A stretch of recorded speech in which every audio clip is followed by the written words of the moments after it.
Dubai को उसके ऑनेल production और शानदार टूरिज्म के लिए तो सभी सलाम ठोकते हैं, लेकिन इस बात से शायद आप वाकिफ नहीं होंगे कि दुबई को सोने का शहर भी कहा जाता है। जी हां, इस शहर में लोग ग्राम नहीं बल्कि किलो में सोना खरीदते हैं। यहां रईसी इतनी ज्यादा है कि कई होटल और रिजॉर्ट को बनाने में भर भर के गोल्ड का इस्तेमाल किया गया है। और तो और यहां सोने की गाड़ियां सरेआम घूमती है।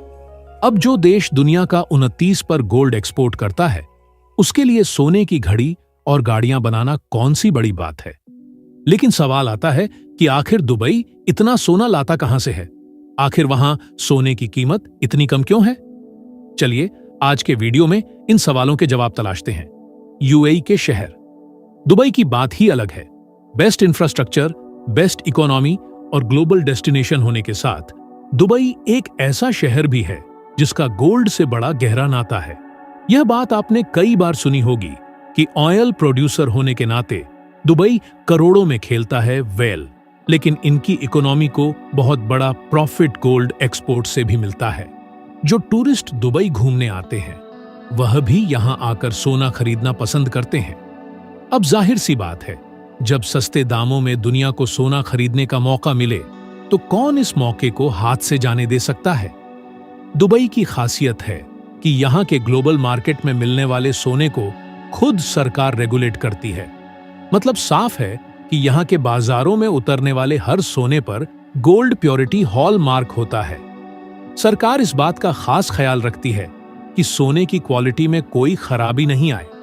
इनके हॉलमार्क में सोने के कैरेट के साथ वेट और कॉस्ट ऑफ लेबर भी क्लियरली मेंशन होता है।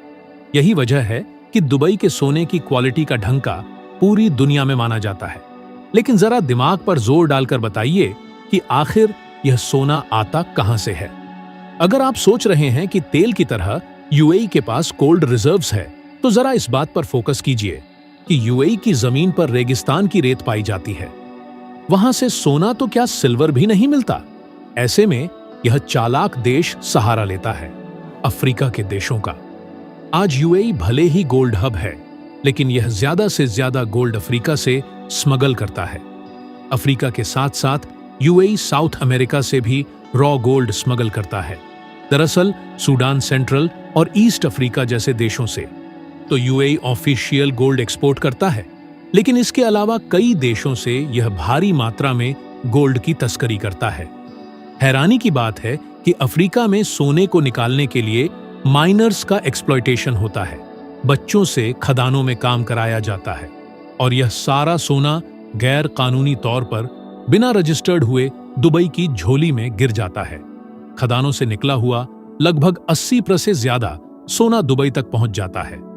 गोल्ड स्मगलिंग में आज यह देश इतना आगे पहुंच चुका है कि इनके बाजारों में उपलब्ध ज्वेलरी इल्लीगल एक्सपोर्टेड गोल्ड से बनती है। दरअसल इस देश के पास ऐसी एडवांस रिफाइनरी, वॉल्ट और गोल्ड मेकिंग फैसिलिटी है कि रॉ गोल्ड को हाई क्वालिटी में तब्दील कर लेते हैं।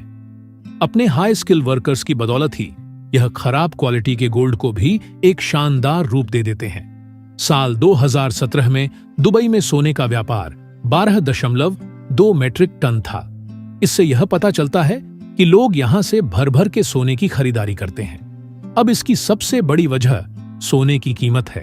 कमाल की बात है कि बेहतर रिफाइनरी और मेकिंग फैसिलिटी इस्तेमाल करने के बाद भी दुबई में सोना सस्ता है, क्योंकि बाकी देशों की तरह दुबई ने सोने पर कई तरह के टैक्स नहीं लगाए हैं। यहां से सोना खरीदने वाले लोगों को केवल ज्वेलरी की कीमत ही चुकानी पड़ती है और उस पर केवल 5% टैक्स लगाया जाता है, जबकि भारत में सोने पर वेट, जीएसटी और एक्साइज ड्यूटी जैसे टैक्स लगाए जाते हैं, जिससे उसकी कीमत बढ़ जाती है और लोगों के लिए सोना महंगा हो जाता है। सबसे दिलचस्प बात है कि दुबई में वट की शुरुआत भी 2018 के बाद की गई। इससे पहले वहां सोना और भी सस्ते दामों में मिलता था। इसके अलावा दुबई के हर स्टोर में सोने की कीमत एक जैसी होती है। यहां होती इंटरनेशनल प्राइस को फॉलो किया जाता है। मोल भाव करके उस कीमत को कम नहीं कराया जा सकता। ऐसे में लोग चाहे किसी भी स्टोर से सोना खरीद ले, उन्हें एक ही दाम पर सोना मिल जाता है। अगर इंटरनेशनल मार्केट में सोने की कीमत में गिरावट आती है तो उस दिन आपको कम दाम पर सोना मिल सकता है। इसके अलावा दुबई मार्केट में आप मेकिंग चार्जेस को लेकर जूलर से मोल भाव कर सकते हैं।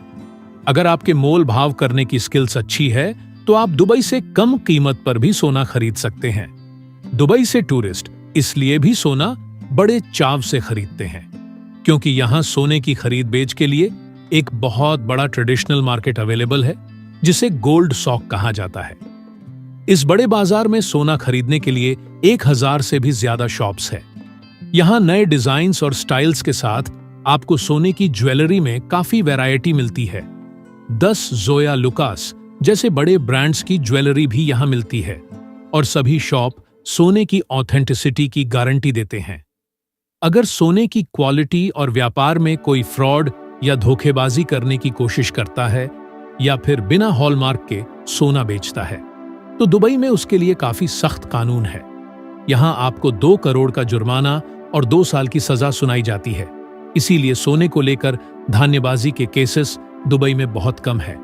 ऑथेंटिसिटी और ट्रस्ट के चलते ही यहां भारत के अलावा कई दूसरे देश भी सोने में इन्वेस्ट करते हैं। Pakistan, Oman, Britain, Saudi Arabia और कनाडा जैसे देश दुबई से सोना खरीदने आते हैं, लेकिन खास तौर पर भारत के लोग दुबई से सोना खरीदने में काफी दिलचस्पी दिखाते हैं। ऐसा इसीलिए भी क्योंकि यहां हर शादी ब्याह में सोने को सबसे ज्यादा तवज्जो दी जाती है। अगर आप भी दुबई जाकर सोना खरीदने की चाह रखते हैं तो यह भी जान ले कि दुबई से सोना खरीद कर लाने की भी अपनी एक सीमा है और उस पर आपको कुछ चार्जेस भी देने पड़ते हैं। दरअसल सीबीआई के तहत अगर आप भारतीय पुरुष हैं और 1 साल से दुबई में रह रहे हैं तो आप 20 ग्राम सोना खरीदकर भारत ला सकते हैं, लेकिन उसकी कीमत 50 लाख तक होनी चाहिए। जबकि अगर आप इंडियन वुमन हैं तो 40 ग्राम तक सोना लाने की इजाजत आपको मिल जाती है, लेकिन उसकी कीमत 1 लाख से ज्यादा नहीं होनी चाहिए। खैर, अगर आपकी मंशा इससे ज्यादा सोना खरीदने की है तो उस पर आपको कस्टम ड्यूटी देनी पड़ती है। यह इस बात पर भी निर्भर करता है कि आप कितने समय से दुबई में रुके हुए हैं और कितने किलो सोना भारत लेकर आना चाहते हैं। जैसे कि 6 महीने दुबई में रहने वाला भारतीय 1 किलो गोल्ड कॉइन ला सकता है, जिस पर उसे 12.5 पर की स्पेसिफाइड कस्टम ड्यूटी चुकानी पड़ती है। अगर गोल्ड कॉइन 1 किलो से ज्यादा का होता है तो उन्हें 36 पर कस्टम ड्यूटी चुकानी पड़ती है। यही नियम वहां कुछ दिन के लिए टूरिस्ट के तौर पर घूमने वाले इंडियंस पर भी लागू होता है। खैर, एक बात तो माननी होगी कि दुबई में पेट्रोल की तरह गोल्ड मार्केट काफी तेजी से बढ़ा है। गोल्ड ट्रेड से यूएई की इकोनॉमी काफी तेजी से बूस्ट हुई है। यहां के गोल्ड सेक्टर्स में लगभग 4068 कंपनीज काम करती हैं। 2021 में यूएई के गोल्ड रिजर्व्स 54.85 टन थे। हालांकि यह 2020 में थोड़ा कम था, लेकिन यह अपने मार्केट और गोल्ड को काफी तेजी से बढ़ा रहे हैं। दोस्तों, आपका दुबई के गोल्ड मार्केट और बेतहाशा मुनाफे के बारे में क्या कहना है? हमें कमेंट सेक्शन में जरूर बताएं।